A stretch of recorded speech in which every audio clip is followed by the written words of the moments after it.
Todo empezó en la prensa. Pero desde el principio supimos que esta vez era distinto.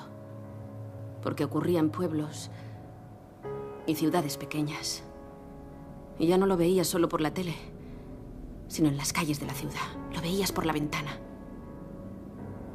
Era un virus muy infeccioso. No hacía falta que nos lo dijera ningún médico. Era la sangre.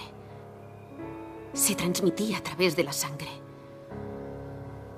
Pero cuando intentaron evacuar las ciudades ya era demasiado tarde.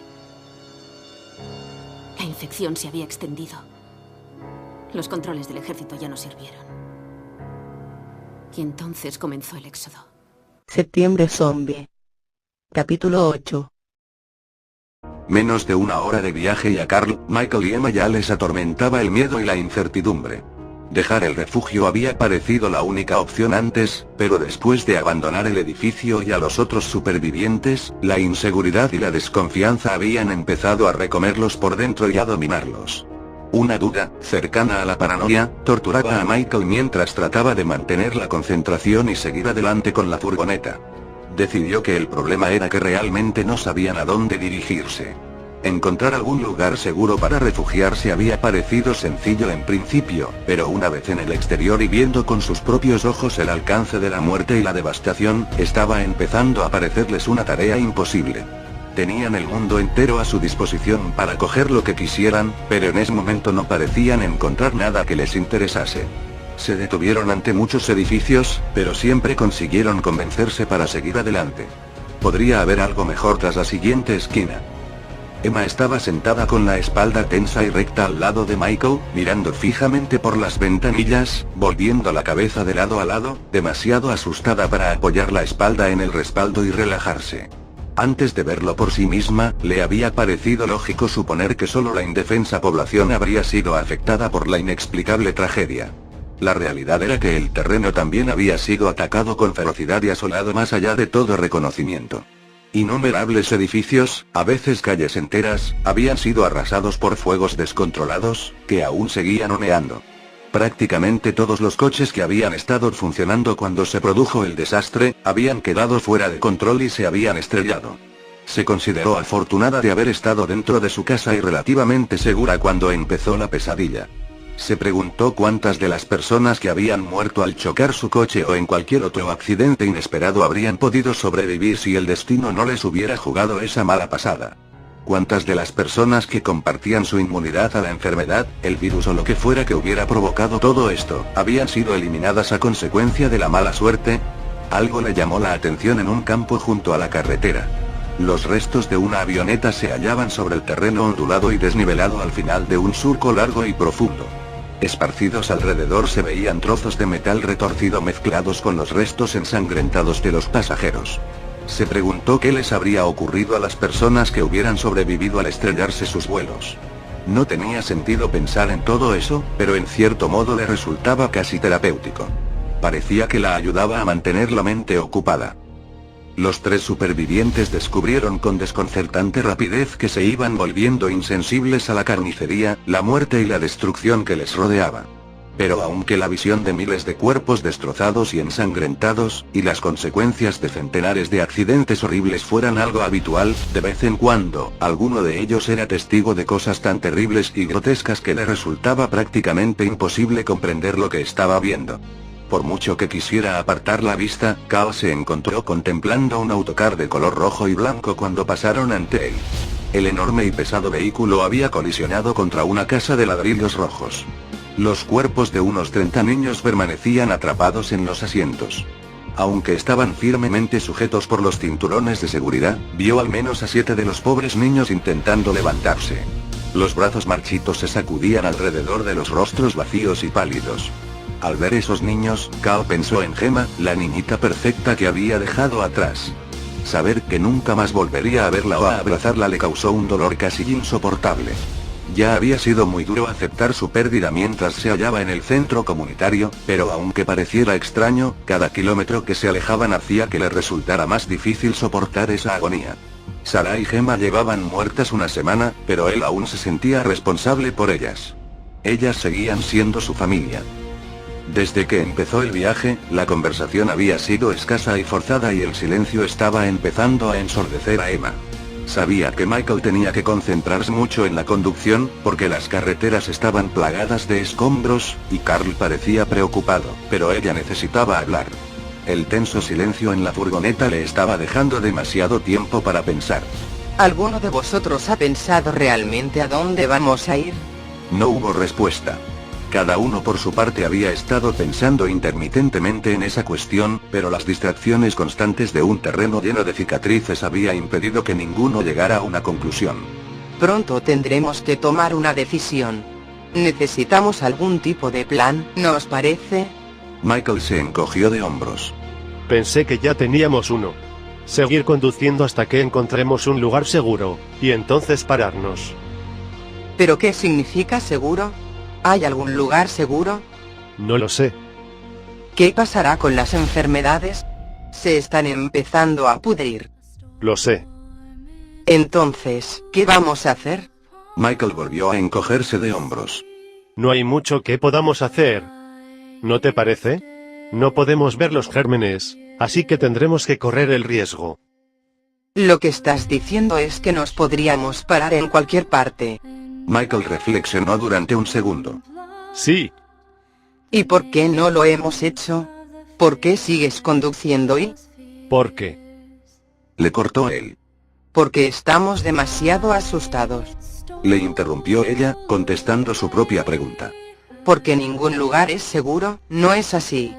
Debe de haber montones de casas vacías y podríamos escoger la que quisiéramos, pero eso no importa. La verdad es que estoy demasiado asustada para salir de esta furgoneta, y lo mismo os pasa a vosotros. Esta confesión, inesperada y muy precisa, provocó que la conversación llegase inmediatamente a su fin.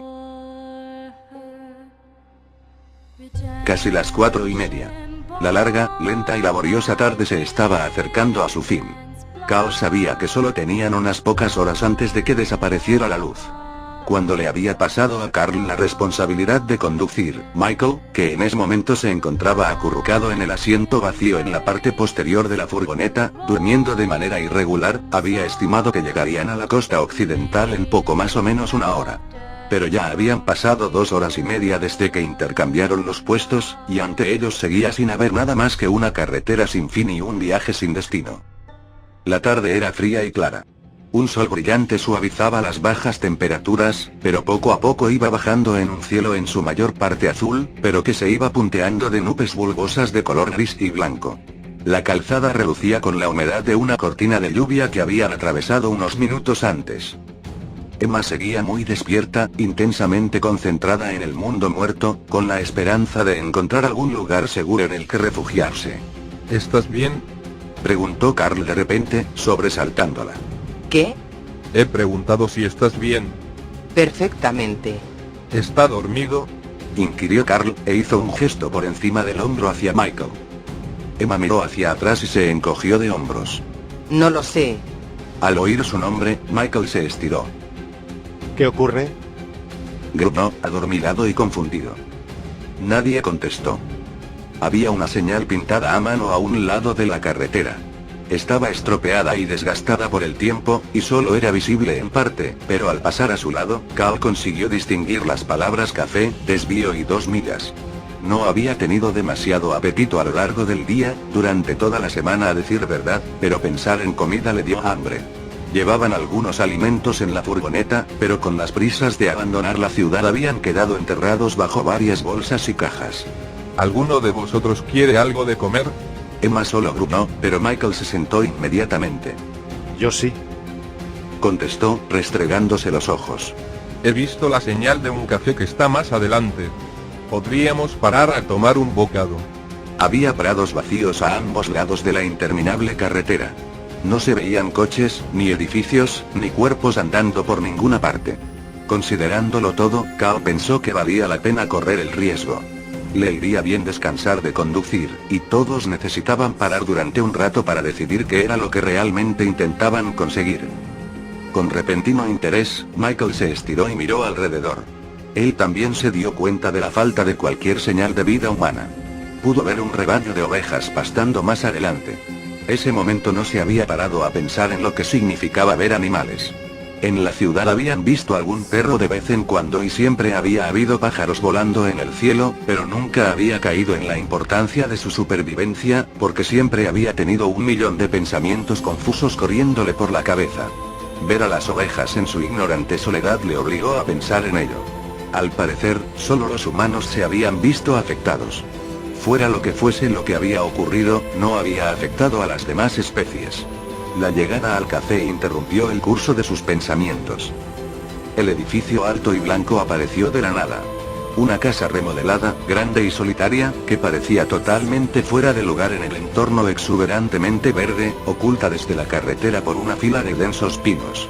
Carl redujo la velocidad, entró en un gran aparcamiento de grava y se detuvo cerca de una puerta lateral. Apagó el motor, cerró los cansados ojos y se relajó. Después de horas conduciendo, el silencio fue un alivio muy bien recibido. A pesar de que hacía unos minutos había estado prácticamente dormido, Michael ya se encontraba totalmente despierto y alerta. Incluso antes de que Carl hubiera sacado las llaves del contacto, ya estaba fuera de la furgoneta y corría hacia la puerta del café. Cuidado. Le advirtió instintivamente Emma. Michael miró hacia atrás y le envió una sonrisa tranquilizadora mientras cogía el pomo y tiraba de la puerta. No estaba cerrada con llave, pero no se quería abrir. Empujó con el hombro. ¿Qué ocurre? Preguntó Carl.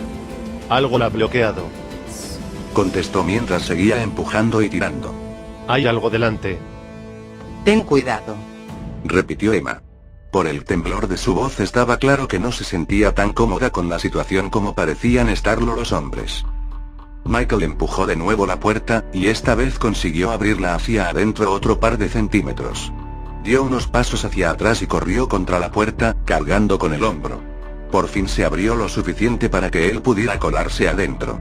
Miró hacia atrás a los otros durante un instante antes de desaparecer. Realmente no me gusta nada esto. Murmuró Emma para sí misma, mirando inquieta alrededor. El viento helado le agitaba el cabello por delante de la cara y le hacía llorar los ojos. Se quedó mirando fijamente la puerta del café, esperando la reaparición de Michael.